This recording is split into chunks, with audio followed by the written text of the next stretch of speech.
Get that thing out of my office. She's not a thing. She's your daughter. The words were a quiet defiance, a stark contrast to the imperious command that had just sliced through the air. Caleb stood in the doorway of the executive kitchen, a dish towel in his hand, his uniform a plain, unassuming gray. From his vantage point, he could see directly into the glass-walled sanctum at the end of the hall. Anya Sharma, CEO of Sharma Analytics, stood silhouetted against the glittering panorama of the city at dusk. Her posture was rigid, a column of expensive silk and coiled tension.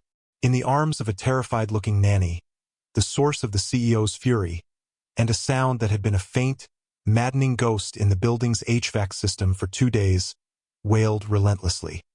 The baby's cry was a raw, serrated thing. It wasn't the cry of a fussy infant wanting a bottle or a change. Caleb had heard that cry once before in the pediatric ward, a lifetime ago. It was the sound of pure, helpless distress. For 2 nights, he'd listened to it while he did his work, wiping down steel counters, mopping floors, inventorying stock in the cavernous, silent kitchens that fed the 5,000 employees of this corporate monolith during the day. He was a ghost here, a man who clocked in after the sun went down and was gone before the first ambitious junior executive arrived. It was the way he wanted it. Invisible, accountable to no one but his little girl, sleeping soundly in the care of his neighbor. His life was a small, quiet space he had built from the ashes of a much larger, louder one. But that sound, it scraped at the carefully constructed walls of his solitude. Tonight, a system diagnostic had left the comms open, and the sound wasn't a distant echo. It was a live feed of misery piped directly into his workspace. He had finally put down his sponge, walked to the service elevator, a cardinal sin for night shift custodial staff, and ridden it up to the 88th floor. The penthouse, the realm of the gods. Anya Sharma turned, her face a mask of exhausted fury. Her beauty was sharp, architectural, like the building she commanded. Dark hair pulled back so tightly it seemed to pull at the corners of her eyes. Her gaze fell on Caleb, and it was like being scanned by a high-resolution security camera. He was an anomaly, a variable she hadn't accounted for. "Who are you?" she demanded, her voice low and dangerous. The nanny flinched. "Caleb Jackson. I work in the main kitchen, ma'am. The main kitchen is on level 3. You are on level 88. You are trespassing." Each word was a perfectly polished stone dropped into a well of silence. "I heard the baby," he said simply, his eyes on the small, squirming bundle. Tara. He knew her name from the corporate memo that had announced her birth with all the warmth of a quarterly earnings report. "I think I can help." A laugh, brittle and humorless, escaped Anya's lips. "You think you can help? Doctors from 3 different continents have been in this office. Pediatric specialists, nutritionists. They can't help. But you, from the kitchen, you have the solution." The sarcasm was a corrosive acid. "Food is not just fuel, ma'am. It's information. Her body is trying to send a message. You're just not speaking the language." He took a step forward, a breach of protocol so profound that the young assistant hovering by the door gasped. "Stay where you are," Anya commanded. Caleb stopped. He held up his hands, palms open. "I have a daughter, Maya. She's 6 now. When she was an infant, she had a difficult time. The doctors gave us formulas, medications. Nothing worked. She just cried." The memory flickered behind his eyes, a flash of sterile white walls and the smell of antiseptic. Lena, his wife, her face pale with a fear he had never seen before, holding their tiny, screaming child. The helplessness. It was a poison. He pushed the memory down. "I spent a week in the university's biochemistry library. I read every paper I could find on infant digestive enzymes, on the molecular structure of proteins in mother's milk versus formula, on the neurological effect of certain terpenes found in root vegetables." Anya's expression didn't soften, but a flicker of something else registered in her eyes. Not belief, not hope, data. He was speaking in terms of data. "What are you suggesting?" she asked, her tone shifting from outright dismissal to clinical curiosity. Let me use the executive kitchen. 30 minutes, Caleb said. If it doesn't work, you can have me fired. You can have me arrested for trespassing. It doesn't matter. But that sound, no child should have to make that sound. For a long moment, the only sound was Tara's desperate, rhythmic screaming. Anya Sharma looked from the unreadable man in the gray uniform to her own miserable child. Her entire life was built on control, on the predictable output of complex systems. This, her own daughter, was a chaotic variable she could not solve. She had optimized supply chains spanning the globe. She had designed predictive algorithms that were changing the face of modern finance. But she could not comfort her own baby. It was a failure so absolute, so personal, it was beginning to crack the flawless facade of her authority. Desperation was a powerful catalyst. It made you entertain impossible options. You have 20 minutes, she snapped, turning to her assistant. Give him whatever he needs. And stay with him. I want to know every single thing he touches. She didn't wait for a reply, simply took the crying baby from the nanny and began to pace the length of her glass prison. A queen trapped in her castle with a tiny, shrieking dragon. Caleb gave a slight nod to the assistant, a young man named Alex who looked at him as if he were either a wizard or a dead man. This way, please, Alex stammered, leading him into the pristine, state-of-the-art kitchen that adjoined the CEO's office. It was a beautiful space. Sub-zero refrigerators, wolf ranges, gleaming copper pans that had likely never been used. It was a kitchen for show, not for work. Caleb's domain in the basement was a place of stainless steel, industrial efficiency, and the lingering smell of bleach. This was different. He ran a hand over the cool marble countertop. He felt the phantom weight of a chef's knife in his palm, a feeling he hadn't allowed himself to indulge in years. He opened the refrigerator. It was stocked with the predictable fare of the corporate elite. Sparkling water from a remote Norwegian glacier, artisanal cheeses, pre-packaged organic salads. He bypassed it all, opening the crisper drawers. He was looking for raw materials, information. He found a Bosc pear, slightly past its prime, its skin a soft, forgiving brown. Good. The sugars would be more complex. He found a head of fennel, its fronds still fragrant. He located a small pantry, stocked with imported teas and spices. His eyes scanned the labels, his mind working like a search algorithm. Chamomile, of course, but not just the flowers. He needed the essence. I need a saucepan, a blender, a fine mesh sieve, and a small bowl, he told Alex, who scurried to comply, his movements jerky with nerves. Caleb began to work. His motions were fluid, economical, born of 1,000 hours of practice. He peeled and cored the pear, dicing it with a paring knife he'd found, the blade adequate but unbalanced. He sliced the fennel bulb into thin ribbons. He placed them in the saucepan with a splash of filtered water from the tap. He didn't measure. He didn't need to. He could feel the right proportions, see them in his mind's eye as a kind of molecular architecture. While the fruit and vegetables softened over a low flame, he took a handful of the chamomile tea. He didn't brew it. Instead, he placed it in a small spice grinder he found and pulsed it into a fine, fragrant powder. "What are you doing?" Alex asked, his voice barely a whisper. "The distress cry," Caleb said, not looking up from his work. "It has a specific frequency. It indicates cramping in the lower intestine. Severe, probably a lactase insufficiency, but it's more than that. It's systemic. The body is in a state of inflammation. It's fighting itself." He gestured to the pan. The pear provides pectin and simple sugars for quick energy. The fennel contains anethole, a natural antispasmodic. It tells the muscles in the intestinal wall to relax.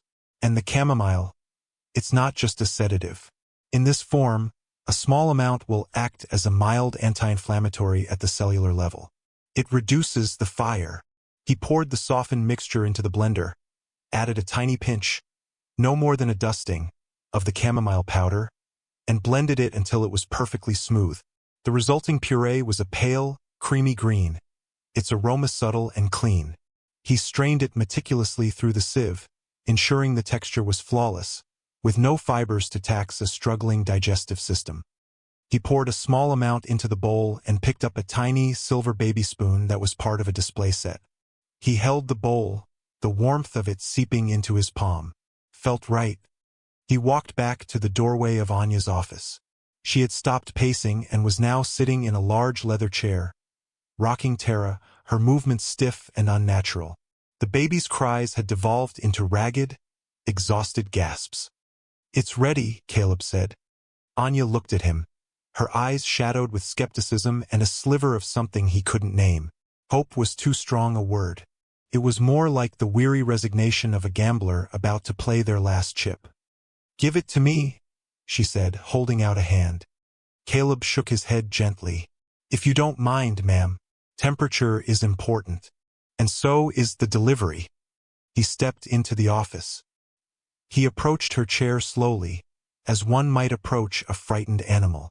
He knelt, bringing himself down to the baby's level. He dipped the very tip of the spoon into the puree and held it to Tara's lips. The baby, lost in her own world of pain, turned her head away. Caleb didn't force it. He simply held the spoon there, a patient, silent offering. He hummed, a low, single note from deep in his chest, a sound his own daughter had loved. The vibration was a physical thing, a calming frequency. Tara's cries hitched. Her tiny, unfocused eyes seemed to register the spoon. Her mouth, a perfect O of misery, trembled. She turned her head back, and her lips tentatively touched the silver. A tiny amount of the puree entered her mouth. She went still. The ragged gasps quieted. Her whole body, which had been as taut as a drawn bowstring, seemed to soften. After a moment, her mouth opened again, this time with purpose. Caleb gave her another small taste, and another. He didn't rush. He watched her, reading the subtle cues of her body, the relaxing of her tiny fists, the smoothing of the frantic crease between her brows. After the fourth spoonful, her eyes, which had been squeezed shut, fluttered open. They were dark, like her mother's, and for the first time, they seemed to be truly seeing.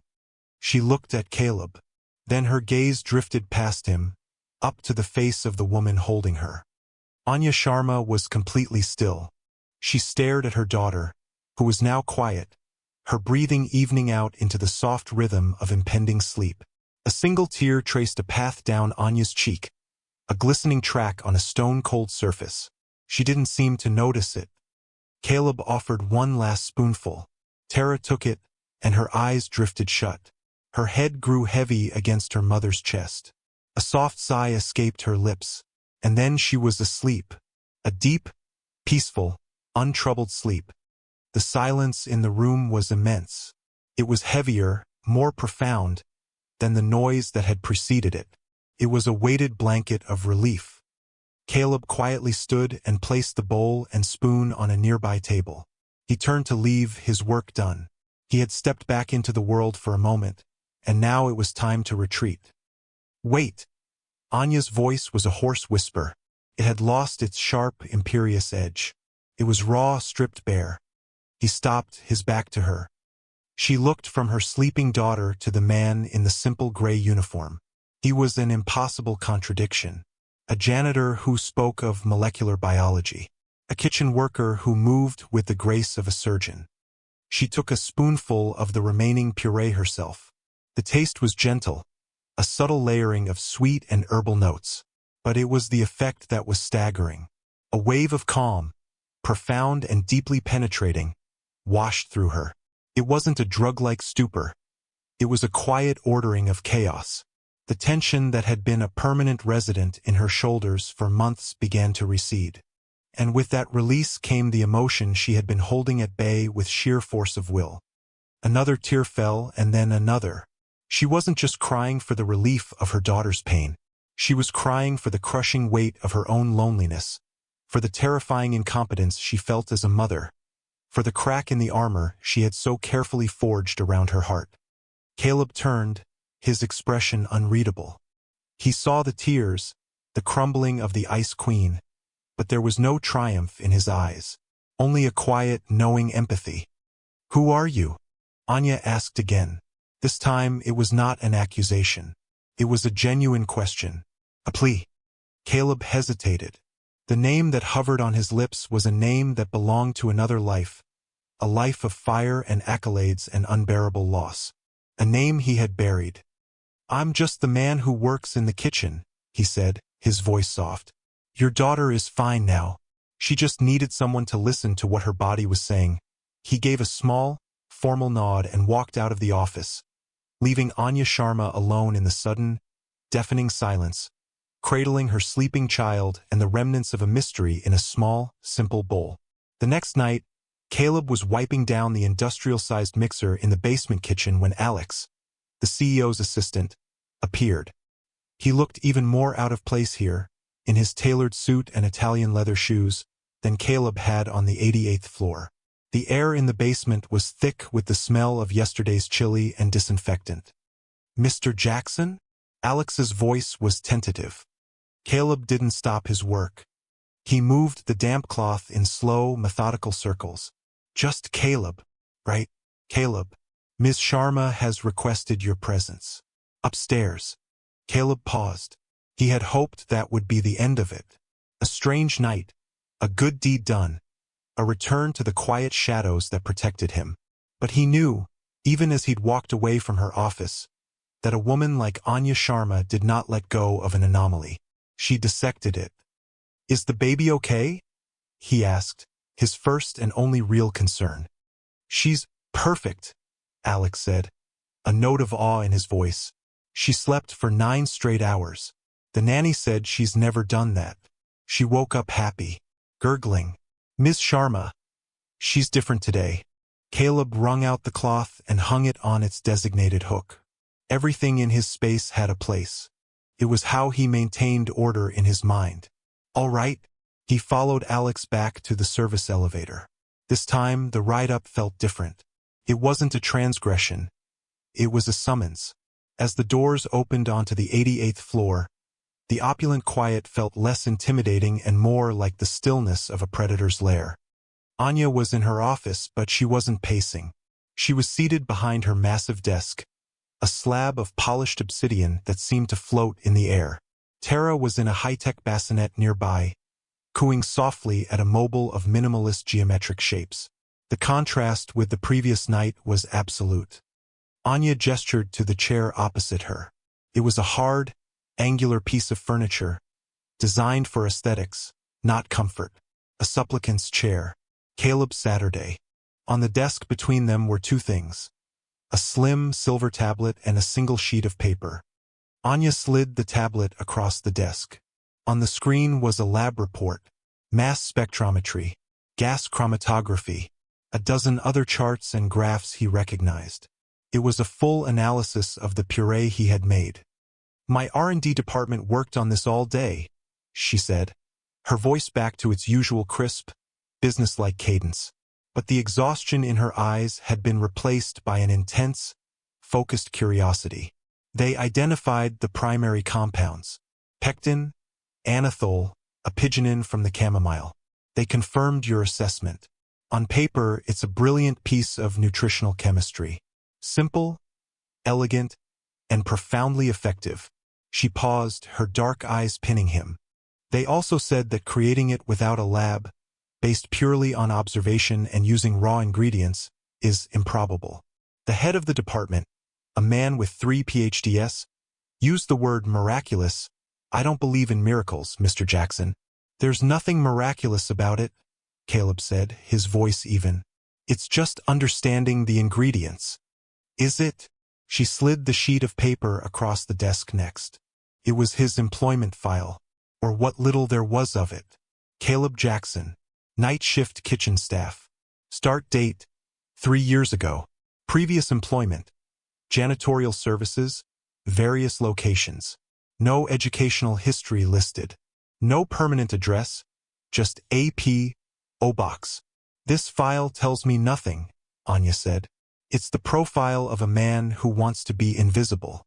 A ghost. But ghosts don't perform miracles of biochemistry in my executive kitchen. So I'll ask you again. Who are you?"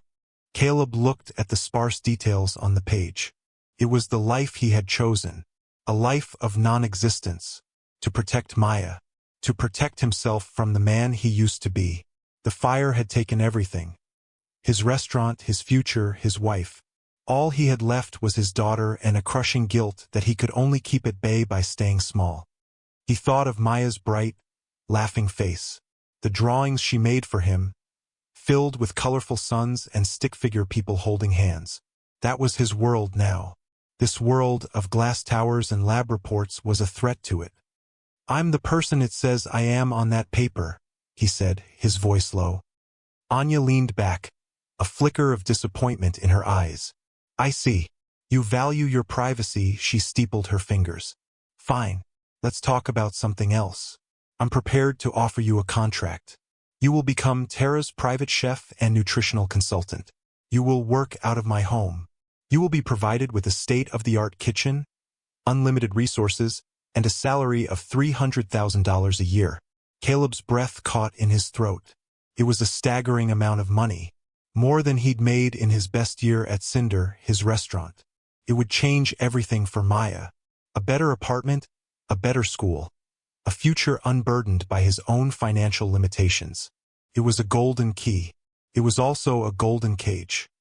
"I'd be on call 24/7, living in your world, under your rules," he stated, seeing the shape of the cage clearly. "You would be an employee, yes?" she confirmed. "A very well-compensated one." He thought of the life he had, the quiet evenings, picking Maya up from his neighbor's apartment, her small hand in his, the simple meals they cooked together in their tiny kitchen, the bedtime stories. It was a small life, but it was his. It was safe. "I can't," he said. Anya's eyebrows rose. "You can't? Or you won't? I assure you, the offer is real. My job is here at night. During the day I have responsibilities. A daughter. Her life has a routine. I can't disrupt that." This was the test. She was testing his price. She assumed every man had one. She was a woman who bought solutions. "I can have your daughter enrolled in the finest private school in the city. Tutors, nannies, anything you need," she offered, seeing it as a simple logistical problem. Caleb shook his head. The look on his face was not one of negotiation. It was a firm, unbreachable boundary. "My daughter needs me, not tutors or nannies. Me. That is not for sale." Anya was taken aback. She had expected a negotiation, a haggling over salary or benefits. She had not expected an absolute refusal based on a principle she couldn't quantify on a spreadsheet. For the second time in 24 hours, this man had defied her expectations. He respected his own life more than the fortune she was offering. It was illogical. It was intriguing. She respected competence. He had proven that. But this quiet integrity was something else entirely. It was a form of power she rarely encountered. "Very well," she said, shifting her strategy. "Then let's renegotiate the terms. You maintain your current life, your apartment, your daughter's routine, but you will design a full nutritional program for Tara. You will prepare her meals in advance for my staff to administer. You can use this kitchen at night when you are already here. We will arrange for climate-controlled delivery to my home each morning. For this service, $100,000 a year. As a consulting fee." Caleb was silent for a long moment. This offer was different. It allowed him to keep his world intact. The money would still be life-changing for Maya, but he wouldn't have to sacrifice his presence in her life to get it. He could remain in the shadows, his primary role, father, undisturbed. But he was still wary. He was being pulled into her orbit, and he knew orbits like hers had a powerful gravity. "On two conditions," he said finally. Anya inclined her head. "Go on." "First, my anonymity is absolute. No one on your staff, other than you and Alex, knows my name or what I am doing. I am a ghost, a vendor, a line item in your accounting system. Nutritional consulting services." "Acceptable," she agreed immediately. Secrecy was a currency she understood. "Second," he said, his gaze becoming more intense. I need to know everything Tara consumes. Every bottle, every drop of water, every vitamin supplement. I need logs, timestamps, brand names, lot numbers. If I am responsible for her nutrition, I am responsible for all of it. I need complete data. Anya's lips curved into the barest hint of a smile. It was the first time he had seen it. Now you're speaking my language, Mr. Jackson. She extended a hand across the desk. We have a deal. Caleb looked at her offered hand. He hesitated for a fraction of a second before taking it. Her grip was firm, her skin cool. Felt like sealing a pact. As their hands clasped, a faint alarm, a tiny red light, blinked on a security console behind Anya's desk. It was an alert from the building's water filtration system on the executive floor. A minor pressure anomaly. Insignificant. Neither of them noticed it. They were too focused on the contract being forged between two worlds, unaware that a third was already moving against them. The first week of the new arrangement was a study in sterile efficiency. Each night, after his regular duties were complete, Caleb would enter the pristine 88th floor kitchen. Alex would have already laid out the logs from the previous 24 hours. Feeding times, sleep duration, even notes on the baby's mood, all tracked in a shared document Anya had designed. Caleb would review the data like a scientist studying a clinical trial. He saw the patterns, the subtle dips in energy after a particular batch of vitamin D drops, the slight increase in fussiness an hour after the morning bottle. He adjusted his formulas accordingly. A little more iron, sourced from a puree of spinach and apricot. A touch less citrus. He was creating a bespoke nutritional language for one tiny human. He would prepare the next day's meals, small, labeled glass jars filled with vibrant purees, pear and ginger, carrot and coriander, beet and blueberry. Each was a carefully composed prescription. He'd place them in a designated cooler, and in the morning, a silent courier would transfer them to Anya's penthouse residence. He never saw the courier, he never saw Anya. His only contact was Alex and the data on the screen. It was the perfect arrangement. He remained a ghost. Maya was thrilled. The first payment of his consulting fee had appeared in his bank account, a number so large it looked like a typo. He had taken her to the art supply store, a place they usually only browsed. This time, he told her she could have anything she wanted. She had filled a basket with professional-grade watercolors, thick sheets of textured paper, and brushes with soft, fine bristles. That night, she sat at their small kitchen table, her tongue sticking out in concentration, painting a swirling galaxy of blues and purples. "Look, Daddy," she'd said, holding it up. "That's you and me and Mommy, flying in a spaceship, in the corner of the painting." A faint, smiling star represented Lena. A pang of the old grief, sharp and sudden, hit him. He smiled, pushing it down. "It's beautiful, sweet pea." This was why he was doing it, for this. On the 8th day, a new data point appeared that troubled him. Tara had been irritable for a 2-hour period in the late afternoon. The nanny had noted unusual gassiness and discomfort.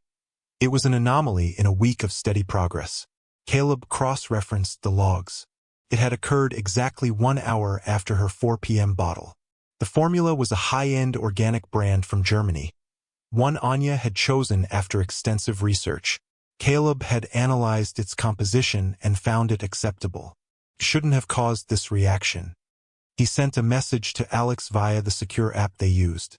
"Need the lot number from yesterday's 4 p.m. formula tin, and a sample of the prepared bottle if any is left."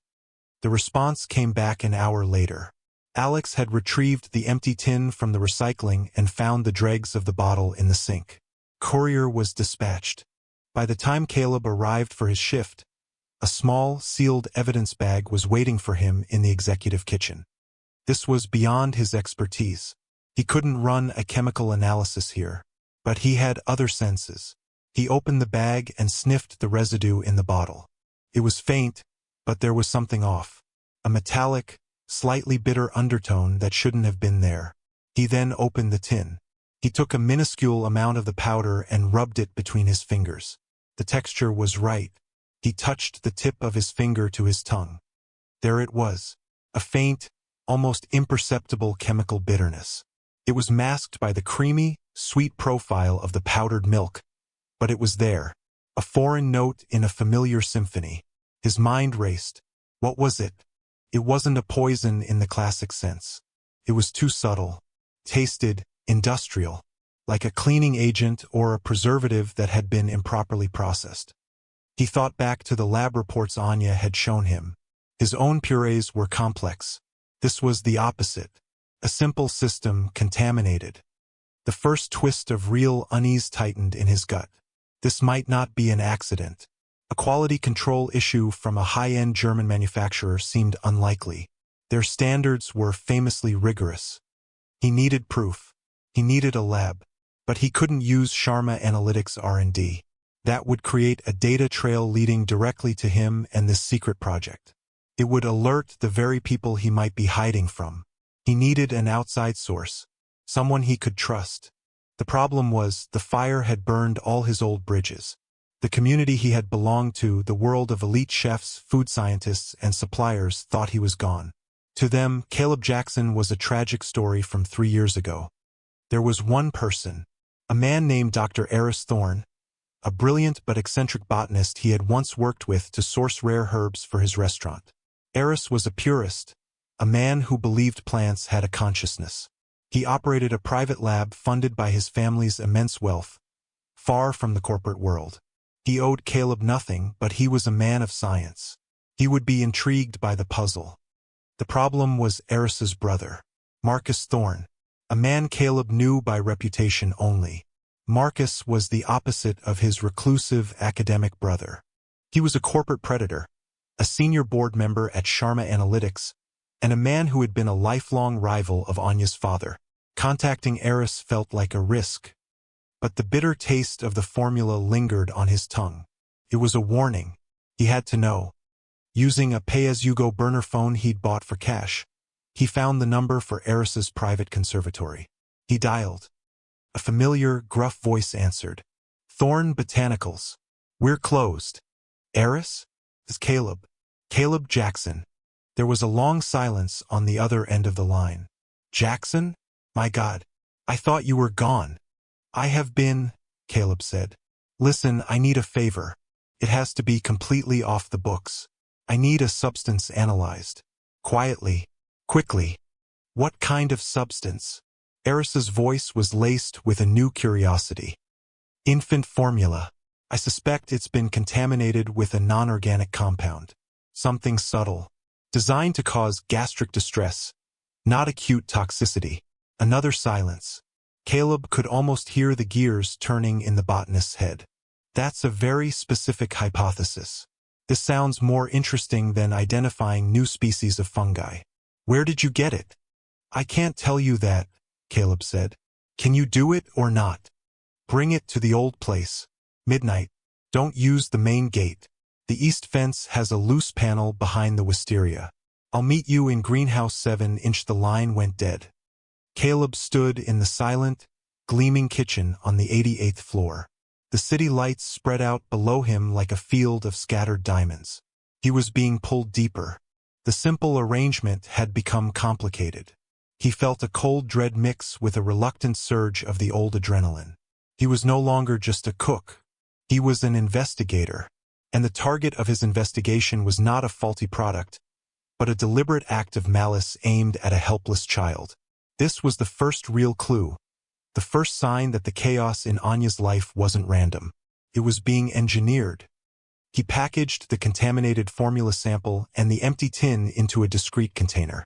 He finished his work, preparing Tara's meals for the next day with an even greater level of precision. He added a microscopic trace of activated charcoal to one puree, a harmless, broad-spectrum absorbent, just in case. At 11:30 p.m., his shift over, he drove his old, unassuming sedan not toward his apartment, but toward the sprawling Gothic estate of the Thorne family on the outskirts of the city. As he drove, he checked his rearview mirror. A pair of headlights seemed to be keeping a steady distance. He made a series of turns, testing them. The car followed. His heart began to pound. He wasn't being paranoid. He was being followed. The simple act of making a phone call had put him on someone's radar. He had stepped out of the shadows, just for a moment, and something had seen him. He pushed the accelerator, his knuckles white on the steering wheel. He had to lose them, not just for his own safety, but for the evidence he was carrying. He was no longer just a father trying to protect his daughter. He was now a target. Anya reviewed the morning security report in her car as it navigated the dense city traffic. Everything was green. No alerts. No anomalies. Tara's health metrics, streamed from the smart bassinet to her phone, were perfect. Her biometrics showed deep, restorative sleep patterns. The Jackson Protocol, as she had begun to call it in her mind, was working flawlessly. And yet she was on edge. His request for the formula sample had triggered a new variable in her equation. Caleb wasn't just a cook. He was an analyst. His instincts about the baby's initial distress had been correct. What if his new suspicion was also correct? The idea that someone might deliberately harm her child was a thought so monstrous she could barely entertain it. But her entire career was built on facing uncomfortable truths revealed by data. The car pulled into the underground garage of the Sharma Analytics Tower. As she stepped out, her head of security, a stoic man named Frank, met her. "Morning, Ms. Sharma. There was a minor flag overnight I wanted to bring to your attention." "What is it?" she asked, her stride never breaking as she walked toward the private elevator. "A vehicle registered to one of our night shift employees was involved in a high-speed maneuver late last night. It was flagged by a traffic cam running our beta software. Evasive driving patterns." Anya stopped. "Which employee?" "Name is Caleb Jackson. Kitchen staff." Anya's blood ran cold. Was he being pursued? The software suggests a 78% probability of a successful tailing evasion. It lost visual on both vehicles after the subject entered the Palisades sector. We can't confirm the identity of the second car. It was a standard black sedan. No clear plates. Caleb, driving evasively. After requesting the formula sample, the data points were connecting in a terrifying line. He had found something, and in doing so, he had made himself a target. And by extension, he had made her a target. "Get me everything you can on that black sedan," she ordered Frank. "Scour every traffic feed, every private security camera in that sector. I want to know who was driving that car. And put a discreet surveillance team on Caleb Jackson. I want to know where he goes, who he talks to. He is not to be engaged.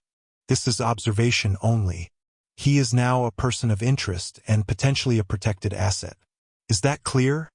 "Crystal, ma'am," Frank said, already speaking into his wrist communicator. Anya stepped into the elevator, her mind racing.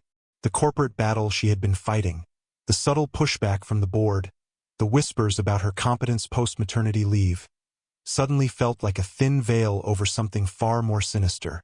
This wasn't about share prices anymore. Someone had crossed a line. They had brought the fight into her home. They had targeted her daughter. And now they were targeting the one man who had been able to help her. Her protective instincts, which had felt so foreign and clumsy with her own child, now roared to life, cold and precise.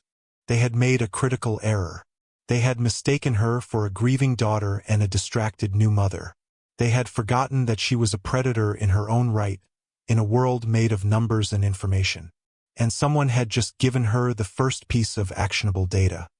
Meanwhile, Caleb's hands, usually so steady, trembled slightly as he measured out flour for the pancakes he was making for Maya. He had lost the tail, using a series of one-way streets and a sudden dive into a multi-level parking garage. An old trick from a life he rarely thought about. He'd met Eris in the humid, earthy-smelling greenhouse. The botanist, with his wild gray hair and dirt-stained fingers, had taken the sample without a word, his eyes gleaming with scientific curiosity. "I'll have an answer for you in 24 hours, Eris had said. "In the meantime, my friend, you look like a man who has seen a ghost." "Something like that," Caleb had replied, before slipping back into the night. Now, in the bright morning light of his small kitchen, the fear felt more immediate. It wasn't an abstract threat anymore. Carr had followed him. That meant someone knew he was involved. Someone knew he was asking questions. "Daddy, can I put the chocolate chips in?" Maya asked, pulling him from his thoughts. He looked at his daughter, her face full of innocent joy. Her world was small and safe. It was his job to keep it that way. The black sedan was a direct threat to this world. To her. "Of course, sweet pea," he said, forcing a smile. "Put in a whole bunch." As she happily sprinkled chocolate chips into the batter, Caleb made a decision. He couldn't run. He had run once after the fire and had spent 3 years hiding. Running now would mean letting this unknown enemy win. It would mean leaving Anya and her child vulnerable, and it would mean that whoever was hunting him would always be out there, a lingering threat to Maya. No, the only way to protect his daughter was to face this threat head-on, to drag it out of the shadows and into the light. He had been content to be a ghost, but they had come hunting for him. Now the ghost would have to hunt back. He flipped the pancakes, his movements once again precise and controlled. The fear was still there, a cold knot in his stomach, but it was now overlaid with something else. A grim, steady resolve. Later that day, Anya sat in her glass-walled office, staring at a name on her screen. Frank's team had worked fast. They had cross-referenced the black sedan's partial plate with a list of vehicles leased by Sharma Analytics and its board members. They had found a match. The car was leased by a holding company that was a subsidiary of another company, which was owned by a private equity fund managed by one man. Marcus Thorne. The name hung in the air like poison gas. Marcus, her father's old rival.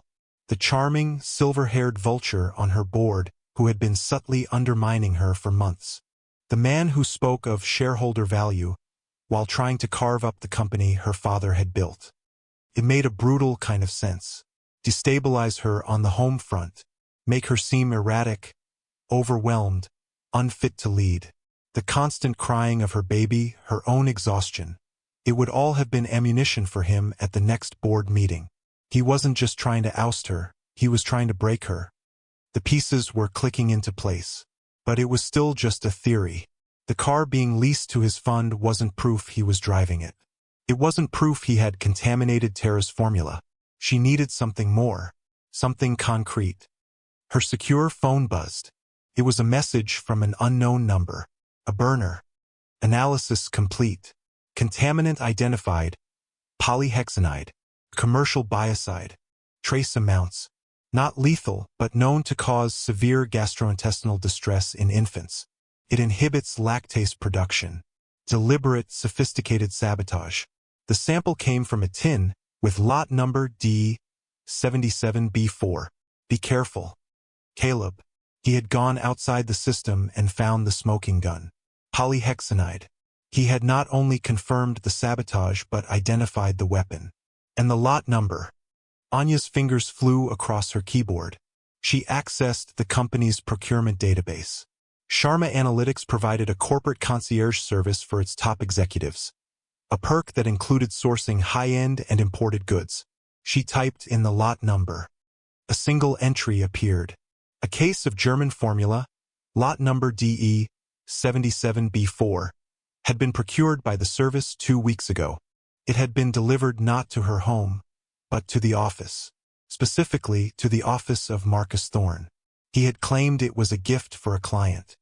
There it was, the link, the solid, undeniable piece of data that connected Marcus not just to the surveillance on Caleb, but to the source of the contaminated formula. A cold, clear rage settled over Anya.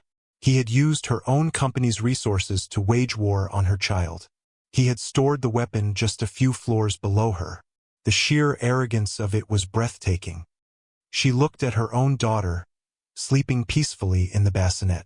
The image of her, screaming in pain for days, flashed in her mind. The fury that rose in her was primal. She sent a single message back to Caleb's burner phone. He has the same lot number in his office. We have him. She then picked up her desk phone and buzzed her assistant. Alex, cancel my afternoon. Get me Frank from security and the head of the legal department. Now. And find out where Marcus Thorne is having lunch. The hunt was over. It was time to set the trap. But Anya, in her focused rage, overlooked one crucial detail. If Marcus Thorne was arrogant enough to store the evidence in his office, and brazen enough to have Caleb followed, what else was he capable of? He was a cornered animal, and she had forgotten the first rule of dealing with predators. They are most dangerous when they feel trapped. The retaliation was coming, and it wouldn't be aimed at her. It would be aimed at the ghost who had suddenly become her most valuable ally. The trap was elegant in its simplicity. Anya's legal team filed an emergency injunction, citing corporate espionage and endangerment, which allowed them to seal Marcus Thorne's office under the guise of a routine security audit.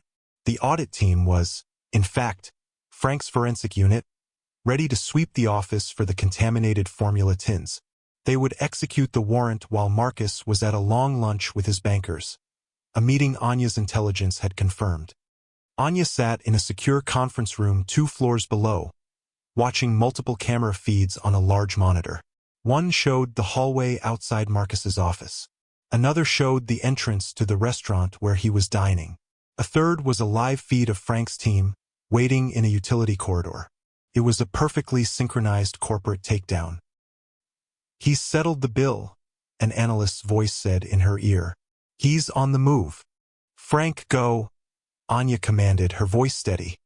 On the screen, Frank's team emerged, swiping a master keycard and entering Marcus's office. The trap was sprung.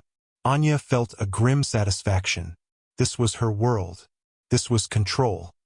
Her secure phone buzzed. A message from Caleb. "Good. Now be careful. He knows you're coming for him. He won't be idle." A chill went through her. He was right. She was so focused on the corporate mechanics of the trap that she had become fixated on Thorne himself. But Thorne's move wouldn't be against her. It would be against her newfound vulnerability. "Frank," she said into her comms, a new urgency in her voice. "Forget the formula for a second. Check his desktop, his browser history, recent files. I'm looking for a name, Caleb Jackson, or his daughter, Maya." There was a moment of silence. Then Frank's voice came back, strained. "Ma'am, I've got something." He accessed a private investigator's database 30 minutes ago. The search query was for dependents of night shift employees. He cross-referenced it with public school enrollment records in the city's West District. Anya's blood turned to ice. He found her. "Yes, ma'am. Psilocybin Elementary. The PI report has her daily schedule. School lets out in 40 minutes. The perfectly controlled operation shattered. The corporate threat had just become terrifyingly personal. Marcus wasn't just going to fight her in the boardroom. He was lashing out at the person who had exposed him. He was going after Caleb's child. "Abort the search, Frank. Get your team out of there," Anya yelled. "I need 2 units at Psilocybin Elementary on the west side. Now, full protective detail. And get me Caleb Jackson on the line." She was already on her feet, grabbing her jacket, her mind a maelstrom of horrified calculations. The 40-minute drive to the school in rush-hour traffic was an eternity. Caleb was in his apartment, preparing to pick up Maya. He was cleaning the remnants of her art project when his burner phone rang. It was Anya. The sound of her voice, stripped of all composure and filled with raw panic, sent a jolt of pure adrenaline through him. "Caleb, it's Maya. Thorne knows where she is. He knows her school." The world tilted on its axis. The floor fell away. The image of the black sedan was replaced by 1,000 more horrible possibilities. He didn't ask how. He didn't ask why. He just acted. "I'm on my way," he said, his voice a low, guttural sound he didn't recognize. He grabbed his keys and sprinted out of the apartment, not even bothering to lock the door. His mind was a frantic, terrifying blank, filled with a single, repeating image. Maya's face, her smile, her little hand in his. The drive was a blur. He broke every traffic law, his old sedan weaving through cars with a desperate, reckless precision. The city became a hostile obstacle course. He could feel the minutes ticking away, each one a hammer blow against his heart. He skidded to a halt a block from the school just as the final bell rang. The street was flooded with children, a chaotic sea of bright backpacks and laughing voices. Parents waited by the gates. It was a scene of perfect, ordinary domesticity. A scene that now felt charged with unbearable menace. Where was Thorn? What was his plan? A kidnapping? Something worse? Caleb's eyes scanned the crowd, the street, the parked cars. He was looking for the black sedan, for a face he only knew from corporate headshots. He saw nothing out of the ordinary, but the very normality of it was terrifying. The threat was hidden. Then he saw her, Maya. She was walking out of the main gate, holding hands with her best friend, her bright pink backpack a beacon in the crowd. She was laughing. Relief so powerful it almost made him buckle, washed over him. She was safe. He started toward her, pushing through the crowd of parents. Maya, he called out. She turned, her face lighting up. Daddy. She let go of her friend's hand and started to run toward him. And in that instant, Caleb saw it. Across the street, a man in a dark suit stood next to a parked delivery truck. He wasn't looking at Caleb. He was looking at Maya. And as she ran into the street, the truck's engine revved. It wasn't a kidnapping. It was an accident, a tragic, untraceable event. A heartbroken employee, distracted by grief, would no longer be a problem. Time seemed to slow down. The sound of the children's laughter faded, replaced by the roar of the engine and the frantic pounding of his own heart. There was no time to think, no time to shout a warning. He moved. All the years of discipline, of moving through the high-pressure chaos of a world-class kitchen. The economy of motion, the spatial awareness, the ability to act without hesitation. It all came back in a single, explosive burst. He launched himself forward, covering the 20 feet between him and his daughter in a desperate sprint. He scooped her up in his arms just as the truck lunged into the crosswalk. He didn't try to make it to the other side. He used his momentum to pivot, twisting his body to shield hers, and threw them both backward, away from the path of the vehicle. They hit the pavement hard. Caleb's shoulder took the brunt of the impact, a searing, white-hot pain shooting through him. But Maya was safe, tucked into his chest, her small body trembling but unharmed. The truck didn't stop. It accelerated, swerving back into traffic and disappearing around the corner. Screams erupted from the parents on the sidewalk. People rushed toward them. Caleb ignored them all. He sat up, his body screaming in protest, and held Maya tight. He ran a trembling hand over her head, her back, checking for any injury. "I'm okay, Daddy," she whispered, her voice small and frightened. "You caught me." He buried his face in her hair, the smell of her shampoo, strawberries and sunshine, filling his senses. The relief was so profound it felt like a physical blow. He held her, rocking her gently, his own body shaking with the violent aftermath of adrenaline. Sirens wailed in the distance, growing closer. A black town car, sleek and familiar, screeched to a halt beside them. The back door flew open. Anya Sharma scrambled out, her face a pale mask of terror. She ran to them, dropping to her knees on the asphalt. Her eyes, wide with horror, scanned them both. "Are you hurt?" "Maya, we're okay," Caleb managed to say, his voice hoarse. "He's okay." Anya reached out a hand, hesitating for a moment before placing it on Maya's back. A gesture of trembling, uncertain comfort. Her security team, Frank among them, were already swarming the area, securing the scene, talking into their wrists. Anya looked at Caleb, who was still clutching his daughter as if she were the only anchor in a storm-tossed sea. She saw the raw terror in his eyes, but underneath it, the fierce, unyielding resolve of a protector. He had been a ghost, a consultant, an anomaly. Now she saw him for what he truly was. A father who had just been willing to trade his life for his child's. The personal cost of her war with Marcus Thorne was laid bare on the pavement in front of her. It wasn't about data or stock prices anymore. It was about this man and his daughter. Thorne hadn't just attacked her company. He had violated the sanctity of Caleb's world. He had tried to take the one thing Caleb had left. "I am so sorry," Anya whispered, the words inadequate, pathetic.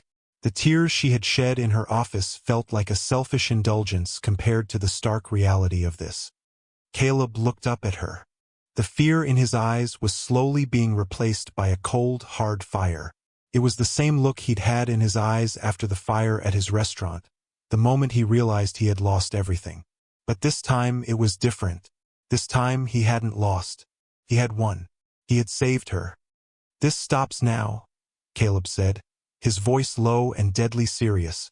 "No more traps. No more waiting. We hunt him. We finish it." Anya nodded, her own fear solidifying into a diamond-hard resolve that matched his.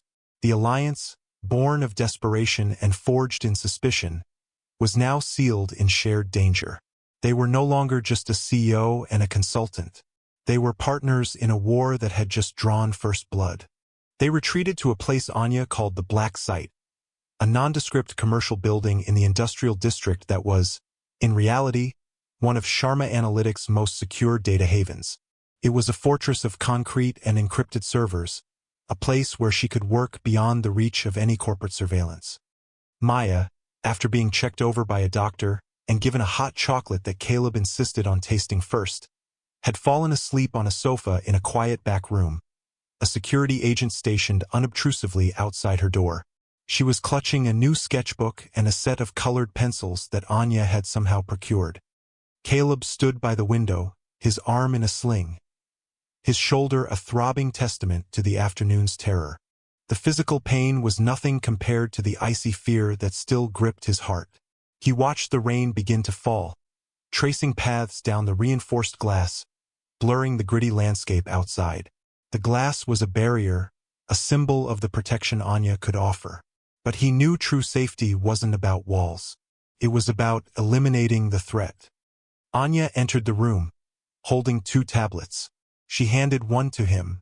Her composure had returned, but it was a different kind of calm now.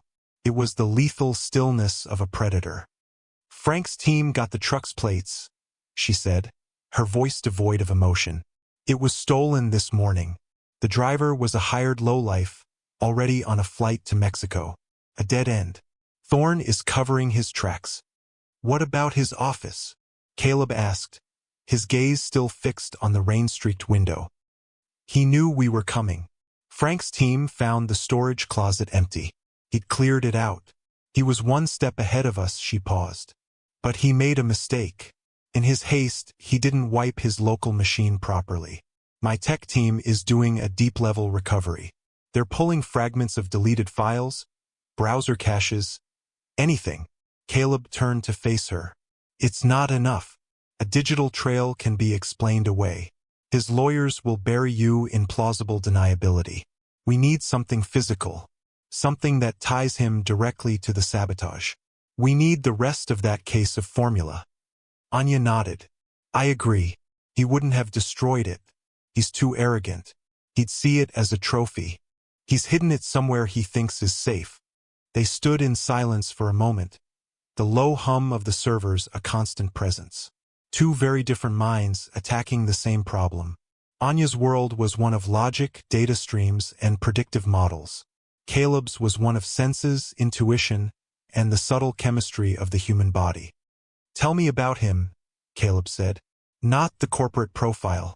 Everything. What does he eat? What does he drink? Hobbies? Vices? Where does he go when he's not at the office?" Anya blinked, surprised by the line of questioning.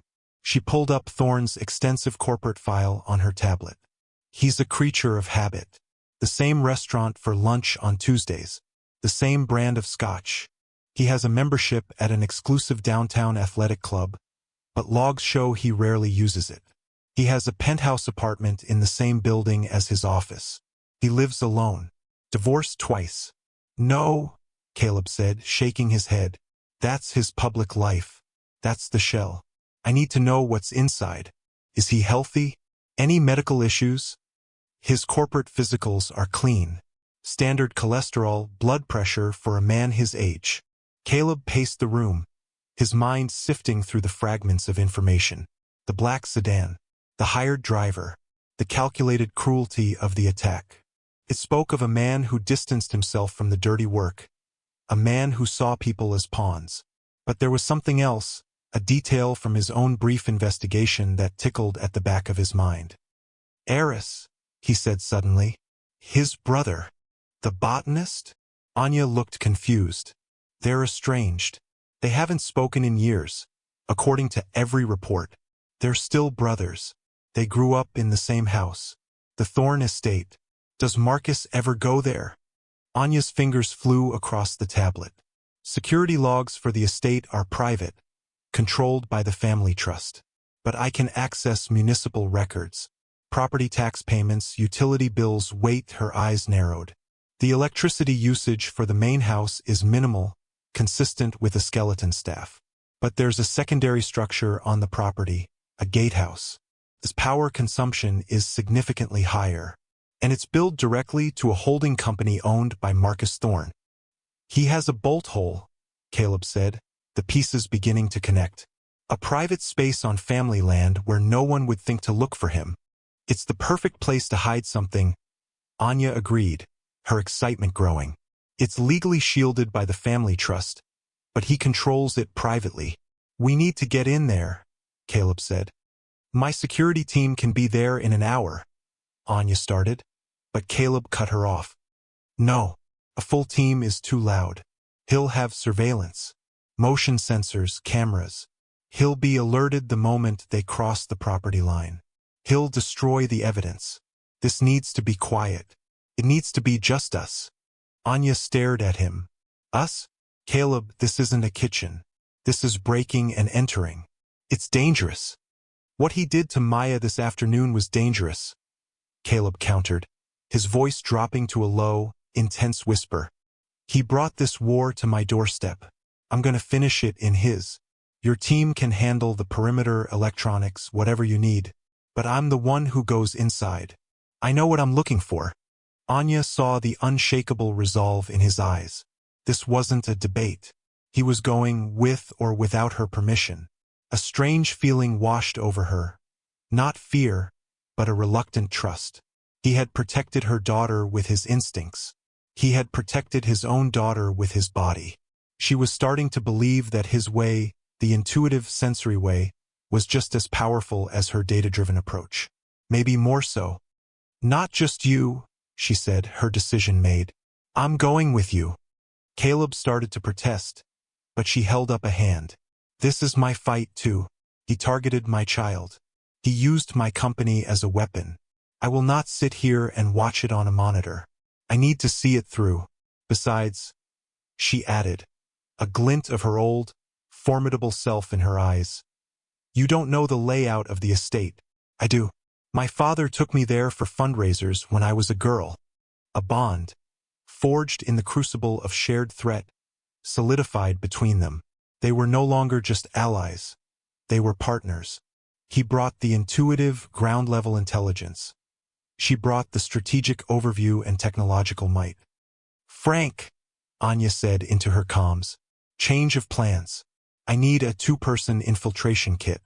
Night vision, comms, thermal imaging. And I need a complete schematic of the Thorn Estate's gatehouse. Power, security, entry points. We're going hunting. She looked at Caleb, her expression a mixture of apprehension and grim determination. He thinks we're just a grieving CEO and a cafeteria cook. Let's show him what we really are. The vulnerability she had shown earlier was gone, replaced by a cold fire that mirrored his own. In that moment, Caleb saw the woman who had built a tech empire. And she saw the man who had faced down fire and loss and was still standing, ready to fight for the one thing he had left. The trust between them was no longer reluctant. It was absolute. The Thorn Estate was a sprawling pocket of old-world darkness on the edge of the city. A high stone wall, veiled in ancient ivy, enclosed acres of manicured grounds and towering oaks that blotted out the moonlight. The rain had subsided to a fine mist, muffling all sound. Caleb and Anya lay on a ridge overlooking the property, dressed in black tactical gear. The fabric felt foreign and unnatural against Caleb's skin. Frank's voice was a calm presence in their earpieces. We're in. Perimeter security is looped. You have a 20-minute window before the system rechecks. The gatehouse is 200 yards northeast. Thermal shows one heat signature inside. Stationary. Looks like he's in a chair, facing a monitor. It's Thorn, Anya whispered, her breath fogging in the cool night air. He's watching his own security feeds, waiting for us to make a move on the main building. He won't be looking for us here, Caleb said. He adjusted the night vision goggles, the world turning a ghostly green. He could see the gatehouse clearly, a small stone building nestled in a grove of trees. It looked quaint, harmless. But the thermal imaging told a different story. It was wired, active, a spider in its web. There's a pressure plate under the front window and a magnetic sensor on the door, Frank's voice murmured. But the schematics show a coal chute on the west wall. It was sealed in the 50s. It's a long shot, but it might be your only way in without triggering a direct alarm. They moved like shadows, skirting the edge of the woods. Anya, to Caleb's surprise, moved with a quiet, athletic grace. They found the chute, a small, rusted iron door set low in the stone wall, obscured by overgrown bushes. Caleb examined the lock. It was old, corroded. He pulled a thin multi-tool from his kit. He had spent years working with delicate kitchen implements, his fingers trained for precision. He inserted a tension wrench and a pick into the keyhole. It was like performing microsurgery in the dark. For a tense minute, there was only the sound of his own breathing and the faint clicks of the tumblers. Then a soft thunk. The lock gave way. He eased the iron door open. A wave of cool, musty air washed over them. The chute was a narrow, dark throat leading down into the building's foundation. "I'll go first," Caleb said. "If I'm not back in 15 minutes, you pull out." "No," Anya said firmly. "We go together. I'll be your eyes. You be the hands." She was no longer just the CEO. She was part of the team.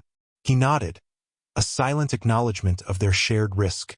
He slid into the chute, his injured shoulder protesting, and shimmied down into the darkness. He landed softly on a pile of dirt and coal dust in a small, subterranean cellar. Anya followed a moment later, landing beside him with barely a sound. The cellar was cold and damp. A single, bare bulb cast long shadows. Against one wall were shelves stacked with wine, but against the other was something far more modern. A bank of servers humming quietly, their blinking lights a stark contrast to the ancient stone. It was Thorne's private data center. A heavy, locked wooden door led to the ground floor. Anya pulled out a small electronic device. "It's a simple keypad lock. I can bypass it, but it will create a momentary power surge. He might notice." "Do it," Caleb said. "I'll be ready." Anya worked quickly, her fingers dancing over the device. Caleb stood by the door, his senses on high alert. He could hear the faint sound of a television or monitor from upstairs. The lock clicked open. At the same moment, the lights in the cellar flickered. He saw it. Frank's voice crackled in their ears. "Heat signature is moving. He's coming to check the breaker panel in the cellar." There was nowhere to hide. Caleb scanned the small room. His eyes landed on the single bare bulb hanging from the ceiling. He reached up, his fingers brushing the hot glass, and with a quick, decisive twist, plunged the cellar into absolute darkness. He pulled Anya back into the deepest shadows behind the server rack just as footsteps sounded on the stairs. A beam of a powerful flashlight cut through the darkness, sweeping across the room. Thorne descended the stairs, muttering to himself. Flickering power grid, pathetic infrastructure. He was a tall man, impeccably dressed even in the middle of the night. He moved with an air of entitled annoyance. He crossed the room to a metal box on the wall, the breaker panel. His back was to them. This was their only chance. Caleb moved. He was completely silent. He closed the distance between them in 3 long strides. He didn't use a weapon. He didn't make a sound. He simply stepped behind Thorne and placed a hand on his shoulder. Thorne froze. "Looking for this?" Caleb whispered, holding up the empty tin of contaminated formula he had brought with him. Thorne spun around, his face a mask of shock and fury. He opened his mouth to shout, but Caleb was faster. He clamped a hand over Thorne's mouth, his grip like iron. With his other hand, he used a pressure point beneath Thorne's jaw, a technique for instantly incapacitating an opponent he'd learned in a brutal, short-lived stint working in a high-volume Parisian kitchen where disputes were common. Thorne's eyes rolled back, and his body went limp. Caleb caught him before he could fall and make a sound. Anya emerged from the shadows, her eyes wide. She held a set of zip ties from the kit. Together, they quickly and efficiently secured Thorne to a support pillar. "Now," Caleb said, his voice low and urgent. "We find the rest." They moved upstairs. The ground floor of the gatehouse was a luxurious bachelor pad. Leather sofa, massive television, a well-stocked bar. It was a monument to Thorne's ego. "He's a narcissist," Anya murmured, scanning the room. "He'd keep his trophy somewhere he could see it." Caleb's eyes weren't drawn to the expensive art or the gleaming electronics. They were drawn to the bar. It was stocked with dozens of bottles of high-end liquor. But among the dark scotches and clear gins, one set of items stood out. A row of 6 sealed tins of German infant formula, displayed like a collector's edition of rare whiskey. There it was, the final, undeniable proof. Caleb picked one up. The lot number matched. DA 77B4. He felt a wave of cold fury, followed by a profound sense of relief. They had it. The hunt was over. Anya pulled out her phone to photograph the evidence. As the flash went off, it illuminated something on the coffee table they hadn't noticed before. It was a file, and on the cover was a photograph. Not of Anya, not of Tara. It was a photograph of a smiling, dark-haired woman standing in front of a restaurant sign that read Cinder. It was a picture of his wife, Lena. Caleb's blood ran cold. He reached for the file, his hands trembling. He opened it. Inside were not corporate documents, but old, scorched building permits, inspection reports marked with forged signatures, and a financial statement showing a payment from a shell corporation owned by Marcus Thorne to the landlord of the building that had housed Caleb's restaurant. The payment was dated 1 week before the fire. The breath left his body. The fire, the faulty wiring the landlord had sworn he couldn't afford to fix. It wasn't an accident. It wasn't negligence. It was arson. It was murder. "Caleb." Anya's voice was filled with alarm. "What is it?" He couldn't speak. He could only stare at the documents, the whole world tilting, the past and present colliding in one horrific, explosive moment. His wife hadn't died in a tragic accident. She had been killed, and the man responsible was tied to a pillar in the basement below them. This was Thorne's true retaliation, the final piece of his plan. He had known they were coming. He had left the file out for Caleb to find. He wasn't just trying to win a corporate war. He was trying to destroy Caleb completely, to unbury a trauma so profound it would shatter him. This was the villain's final, unmasking act. Not one of escape, but of pure psychological cruelty. The world narrowed to the rustle of paper in Caleb's trembling hands. The low hum of the gatehouse, the cool night air, Anya's concerned voice. It all faded into a dull, distant roar. There was only the file, the photograph of Lena, so full of life, the dry, bureaucratic language of transactions and permits that spelled out her death warrant. A memory, sharp and brutal, flashed behind his eyes. The smell of smoke, the heat, the sickening crack of timbers giving way. He had been across town, picking up a rare ingredient for a new dish, a last-minute errand. He should have been there.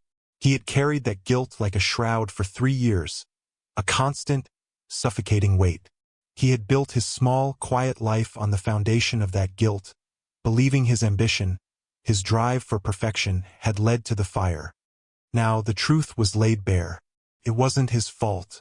It was a deliberate act, a crime. A sound from the cellar, a low groan, broke the spell. Thorne was waking up.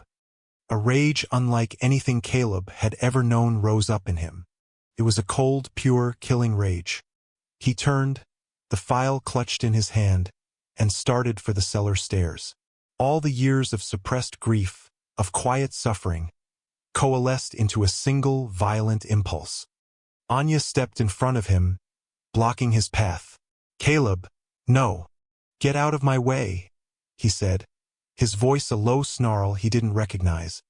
"Look at me," she commanded, her voice sharp, cutting through the red haze of his anger. She put her hands on his shoulders, forcing him to meet her eyes. "This is what he wants. He left this for you. He wants you to lose control. He wants you to do something that will land you in prison and leave Maya alone. Don't give him the satisfaction." Her words were a lifeline in a tidal wave of fury. Maya. The name was an anchor. He thought of his daughter, sleeping safely miles away, and the image was enough to make him pause. His hands were still shaking, his breathing ragged. "He killed her," Caleb whispered, the words raw, torn from his soul. "My wife. He killed her. And we will make him pay for it," Anya said, her grip tightening on his shoulders. "We will make him pay for everything. But we do it my way. With lawyers and evidence and the full weight of the law. We will bury him so deep he will never see the sun again. But I need you, Caleb. I need the man who stood in my office and calmed my daughter. Not this." He looked into her eyes. He saw not pity, but a fierce, protective loyalty. She wasn't trying to calm him down. She was trying to keep him whole. She was fighting for him. Slowly, the killing rage receded, leaving behind a vast, hollow ache of grief, but also a sliver of something else. Clarity. Anya was right. Thorne's final move was a psychological trap, and he had almost walked right into it. He took a deep, shuddering breath and nodded. "Okay." The tension in Anya's shoulders eased. She didn't let go of him, not yet. "Why?" she asked softly. "Why your wife? Why your restaurant?" Caleb's mind, now clear and cold, began to work again, connecting the new, horrific data point to the rest of the puzzle. "My restaurant, Cinder. It was in the Vanguard district. Thorne was trying to acquire the whole block for a massive redevelopment project. He was buying out all the businesses. I was the last holdout. I refused to sell. My restaurant was my life's work. Lena's too. It was our dream." He looked down at the file. "He couldn't buy me out, so he burned me out. He paid the landlord to fake the wiring inspection and arranged the accident. No one would suspect a rising corporate star like Marcus Thorne of petty arson. I lost everything. My wife, my career, he got the property. And I disappeared. Until you showed up on the 88th floor," Anya finished, the full scope of Thorne's depravity settling over them. "When you became my asset, you became a loose end he had to tie up. He didn't just want to neutralize you. He wanted to torture you first."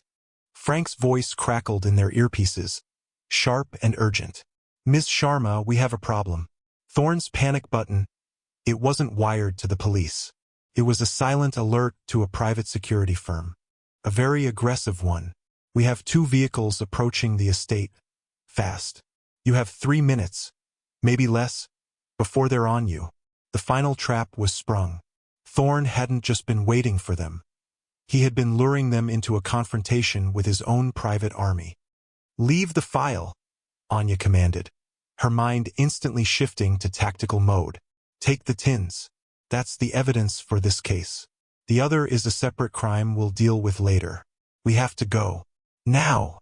Caleb grabbed a bag and swept the 6 tins of formula from the bar. They ran for the cellar. As they passed the pillar where Thorne was tied, his eyes were open. A smug, triumphant smile played on his lips. "You see, Jackson?" he rasped. "You can't win. You're just a cook. You always were." For a fleeting second, Caleb's rage flared again. But he looked at Anya, then thought of Maya, and he let it go. He leaned in close to Thorne, his voice a low, steady whisper. "You're right," Caleb said. "I am a cook, and I'm going to watch them serve you prison food for the rest of your life." He turned and followed Anya to the coal chute. They scrambled up, emerging into the cool night air just as the sound of powerful engines grew louder. There at the main gate, Frank yelled, "Go! Head for the south wall. We'll meet you at the extraction point." They ran. They sprinted across the manicured lawns, the wet grass soaking their boots. Headlights cut through the trees behind them, sweeping the grounds. Shouts echoed in the night. They reached the south wall, a 10-foot barrier of old stone. There was no time to find a gate. "Up," Caleb said. He braced himself against the wall, his injured shoulder screaming in protest, and linked his hands to form a foothold. "Go!" Anya didn't hesitate. She stepped into his hands, used his shoulder as a launch point, and scrambled to the top of the wall. She lay flat, reaching down for him. Caleb jumped, his fingers finding purchase on the rough stone. He hauled himself up, ignoring the fire in his shoulder. He swung a leg over just as the beams of flashlights danced across the base of the wall below them. They dropped down on the other side, landing hard on the pavement of a quiet suburban street. A black, unmarked van screeched to a halt beside them. The side door slid open. "Frank." They piled in, the door slamming shut behind them, sealing them in darkness. The van accelerated, its tires squealing as it sped away from the Thorne estate. Inside, there was only the sound of their ragged breathing. Caleb clutched the bag containing the evidence, his knuckles white. Anya sat beside him, her body tense. She reached out in the darkness and found his hand, her fingers laced with his. It wasn't a romantic gesture. It was an affirmation, a statement. "We survived. We're in this together." Caleb's fingers tightened around hers. The rage and grief were still there, a churning sea inside him. But holding her hand, feeling the solid, living warmth of her, he felt the anchor hold. He had the proof. He had the truth. And he wasn't alone anymore. The climax wasn't just about exposing a crime. It was about reclaiming a life Thorne had tried to steal twice. The boardroom could wait. Tonight they had won the war. The following morning, the Sharma Analytics boardroom was a tomb of tense silence. The emergency board meeting had been called by Anya at dawn. The air was thick with speculation and the expensive cologne of powerful men. Marcus Thorne was conspicuously absent, a fact that had set the rumor mill churning. Anya entered the room.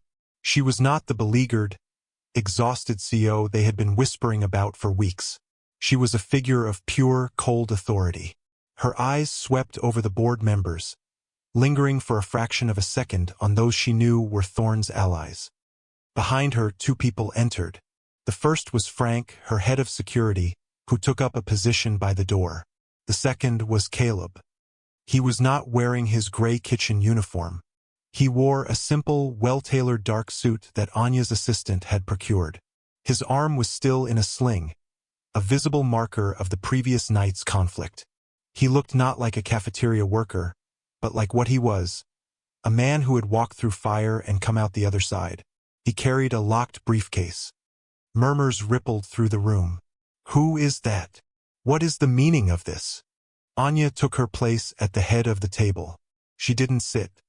"Good morning, gentlemen," she began, her voice ringing with clarity and power. "For several weeks, some of you have expressed concerns about my leadership, about my focus. You have attributed it to the pressures of new motherhood. You were wrong." She gestured to the large screen at the end of the room. It flickered to life, showing a photograph of a tin of German infant formula. "The issue was not my daughter's health," Anya continued, her voice dropping, becoming more intense. "It was a deliberate, malicious attack designed to destabilize me and, by extension, this company. My daughter was systematically poisoned with a commercial biocide, sourced and administered by someone in this room." Gasps and shocked denials filled the air. "The goal was simple," Anya said, her eyes locking onto Thorne's empty chair. "To orchestrate a vote of no confidence, seize control of the company, and sell it off for parts. An old-school corporate raid, wrapped in a veneer of personal concern." She nodded to Caleb. He stepped forward, placed the briefcase on the table, and unlocked it. He lined up the 6 tins of formula, the lot numbers clearly visible. "This is Mr. Caleb Jackson," Anya announced. "He is a nutritional scientist and a special consultant to my office." It was Mr. Jackson who first identified the nature of the attack. Caleb spoke for the first time, his voice calm and steady, carrying the weight of authority. The contaminant was polyhexanide. The tins you see before you are from the contaminated batch. They were recovered last night from a private property owned and controlled by the man who orchestrated this entire affair. Anya pressed a button. The screen changed to show a series of documents. The procurement order for the formula, traced to Marcus Thorne's office. Financial records showing payments to the hired driver. A still from a security camera showing Thorne himself purchasing the burner phone used to contact the driver. Marcus Thorne did not act alone, Anya said, her gaze sweeping the room again. He had allies on this board. People who were promised a generous payout when the company was dismantled.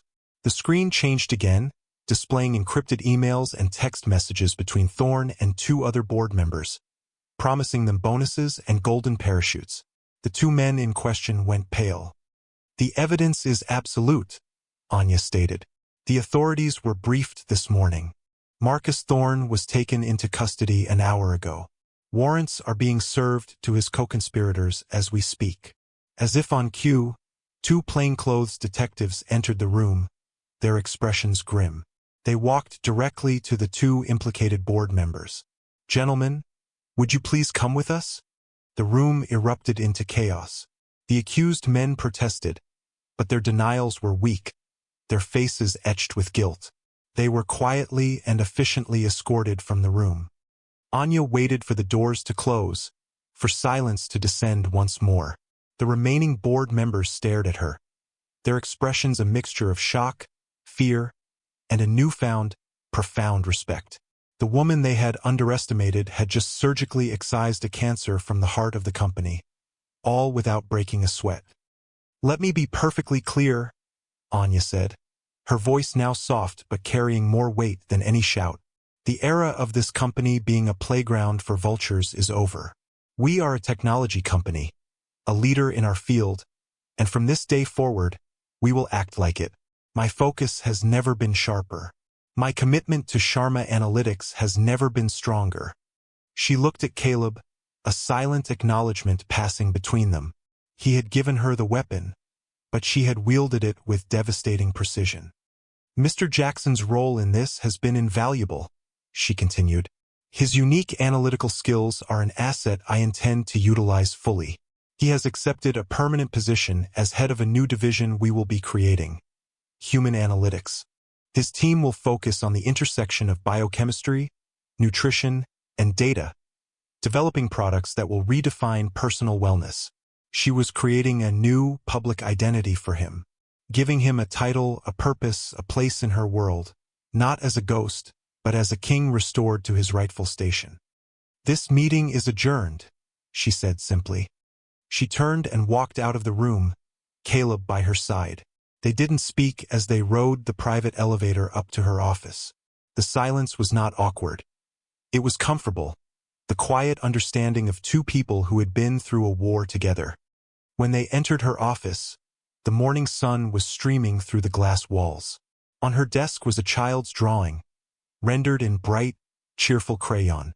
It was a picture of a little girl with a big smile, holding hands with a man with a dark suit and a sling, and a woman with long dark hair. Above them, a friendly-looking sun shone down. Alex had brought it up from Caleb's apartment. Anya picked it up, her fingers tracing the waxy lines. Maya is quite the artist. She gets it from her mother, Caleb said, his voice thick with emotion. For the first time, he had said the words without the crushing weight of guilt. The truth, as horrific as it was, had also been liberating.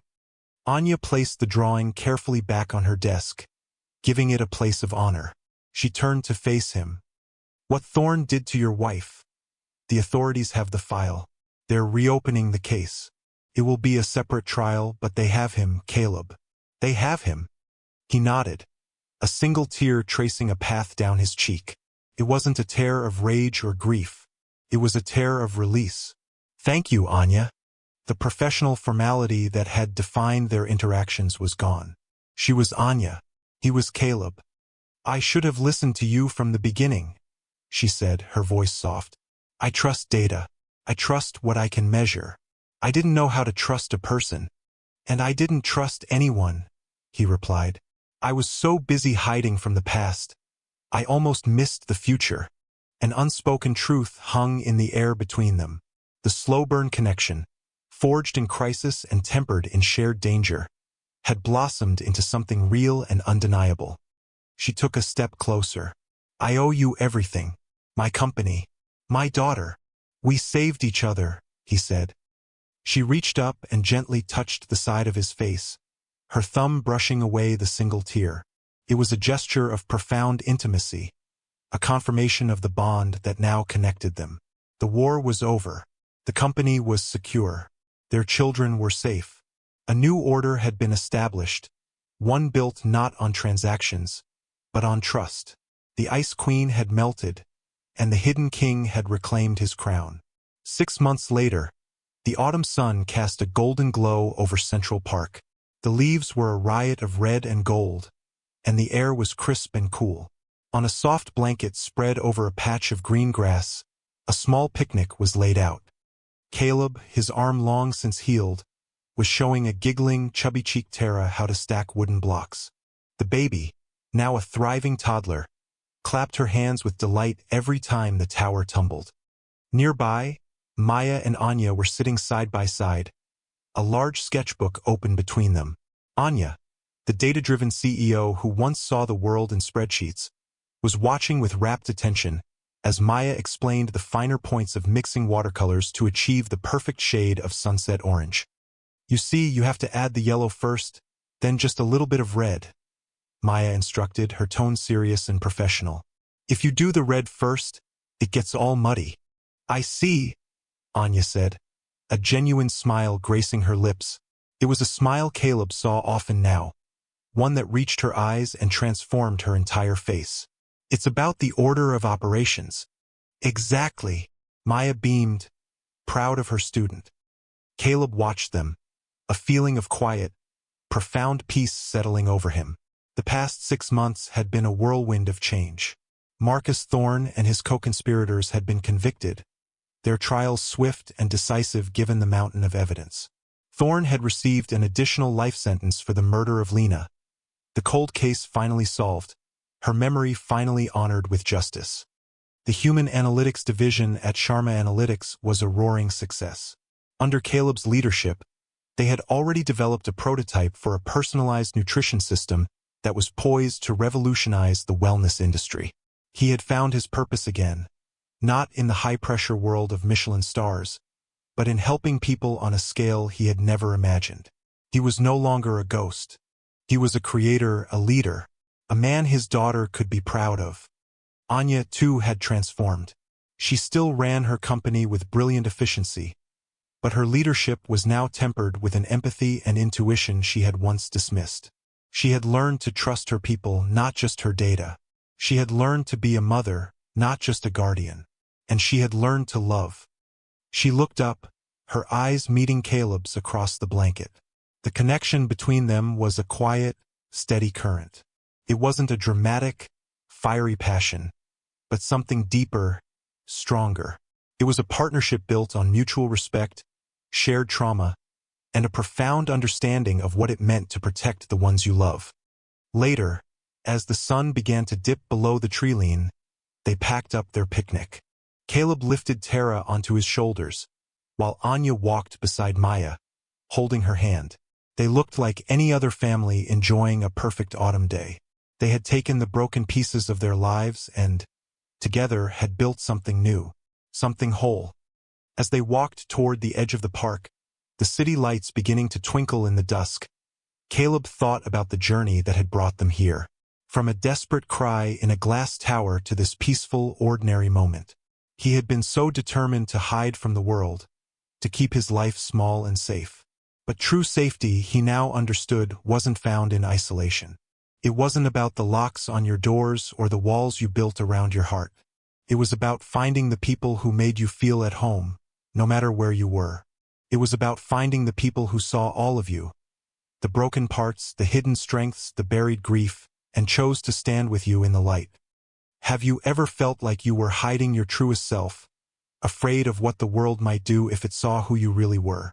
This story reminds us that sometimes, the bravest act is to step out of the shadows and let your hidden light shine.